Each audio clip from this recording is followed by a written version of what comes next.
Hey everyone, and welcome back to this course. In this next lesson, we'll learn how to make a surreal themed double exposure effect created completely from scratch. Surrealism is one of my favorite art subjects to tackle. I usually create digital paintings with this theme in mind, so I thought I would give it a shot with this double exposure effect. By definition, surrealism is a 20th century art movement that releases the creative potential of the unconscious mind. And in many scenarios, artists pair interesting symbols, photos, or ideas together to create irrational worlds of fantasy purposefully.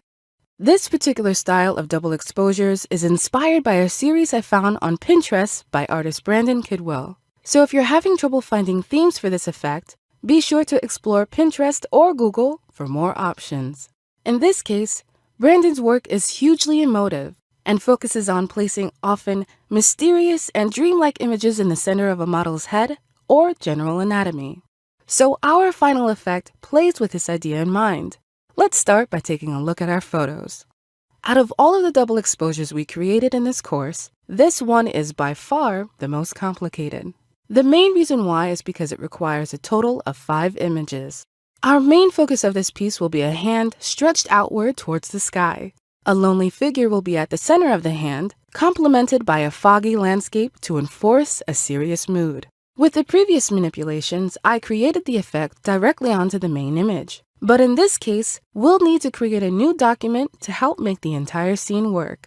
Here are the dimensions I used in the final effect. So create a new document at 2388 by 1999 pixels. Double-click the background layer and rename it BG for background. Then, open your hand reference and hold Ctrl-A to select it before copying and pasting it onto a new layer. Hold Ctrl-T to resize this image with a free transform tool. I want to have significant space at the top for the background light to show through, so make sure to keep this in mind. Now, rename the layer Hand. If you haven't already noticed, the hand is facing the wrong side. So let's flip it. Go to Edit, Transform, Flip Horizontal. Then use the free transform tool again to rotate the image for a better fit. Just like our previous effects, we need to remove the unwanted background. To do this, add a layer mask to the hand layer. Now select the brush tool and use a solid round brush with 100% hardness and opacity to paint black onto the layer mask. Continue painting black onto the layer mask until you've completely removed the entire tree from the background. Looking back at the footage, this step takes approximately 15 to 20 minutes to complete, so be patient with the process. As you refine the layer mask, zoom into the hand to help mask away all the tight edges around the hand and fingers. You'll need to be especially careful with the fingers so that you don't remove too much. Keep the brush set at 100% hardness to retain a hard edge. As always, if you make any mistakes at any moment, hit Ctrl-Z to undo your work, or simply reset or even reverse the background and foreground colors by hitting D or X on your keyboard. Continue to remove the tree. The rotation tool is especially helpful with this step. Rotate the canvas as much as you need to help you around the fingers. This will make the process much easier whether you're using a pen tablet or even a regular mouse. Once this process is done, it'll look similar to this result. We want to make sure there are absolutely no remnants remaining from the previous tree background. Now we can continue to build this double exposure. Let's start by adding more photos. Select the background layer, then copy and paste the sky reference onto a new layer above it. Feel free to adjust the size with free transform or rotate it to your desired look. In this case, I like how the clouds slightly mirror the shape of the hand, so reposition it until you're happy with the result. Now, rename the layer Sky. To add a sense of depth of field, we'll add a slight blur to the cloud picture. With the layer selected, go to Filter, Blur, Gaussian Blur, adding a radius of 8 pixels.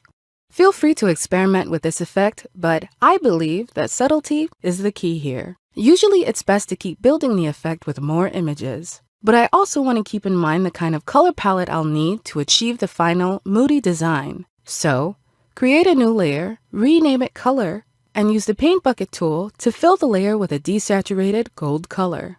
Then set the layer blend mode to Color. See how the effect is already coming along?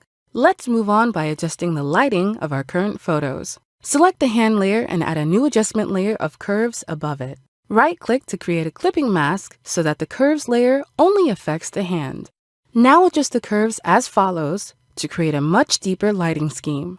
Lower the curve near the shadows, but bring it back up towards the middle for more contrast and intensity. Remember, the final result shows intense sunlight behind the model, so I'll need to make the hand dark enough for a slightly silhouette effect. This will also help to make the unnatural surrealistic theme seem, at least, a lot more realistic.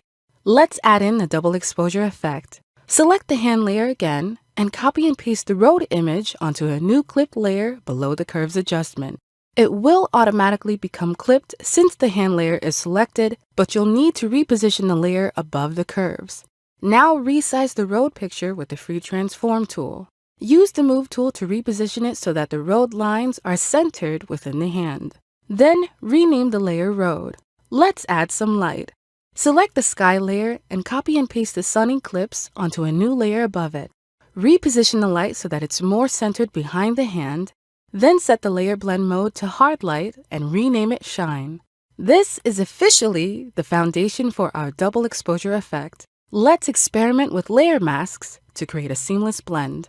Select the road layer and add a layer mask. Use a soft round brush with 0% hardness to mask away the areas of the road that are currently covering the lower hand.